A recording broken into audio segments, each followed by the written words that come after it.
കന്യാകുമാരി ഇന്ത്യയുടെ തെക്കേയറ്റത്തുള്ള മുനമ്പ്.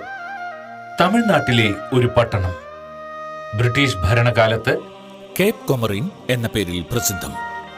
പുലരിയിൽ കന്യാകുമാരി മുനമ്പിൽ നിന്ന് കിഴക്ക് ബംഗാൾ ഉൾക്കടലിലേക്ക് നോക്കുമ്പോൾ കാണുന്ന സൂര്യോദയം വർണ്ണനാതീതം. അതുപോലെ തന്നെയാണ് വൈകിട്ട് അറബിക്കടലിലേക്ക് നോക്കുമ്പോൾ കാണുന്ന അസ്തമയവും. കന്യാകുമാരിയിലെ മുനമ്പിൽ നിന്ന് 500 മീറ്ററോളം അകലെ വിവേകാനന്ദ പാറ. കടൽ നീന്തിക്കടന്ന് വിവേകാനന്ദ സ്വാമി ധ്യാനിച്ചിരുന്ന പാറ. വിവേകാനന്ദ പാറയിൽ അല്പം മാറി മറ്റൊരു പാറയിലാണ് തിരുവള്ളുവർ പ്രതിമ. തിരുക്കുറളിലെ 38 അധ്യായങ്ങളെ പ്രതിനിധീകരിക്കുന്ന 38 അടിയുള്ള പീഠത്തിലാണ് 95 അടിയിൽ തീർത്ത പ്രതിമ. വിവേകാനന്ദ പാറയിലേക്കും തിരുവള്ളുവർ പ്രതിമയുടെ അടുത്തേക്കും കന്യാകുമാരിയിൽ നിന്നും ബോട്ട് സർവീസുകളുണ്ട്.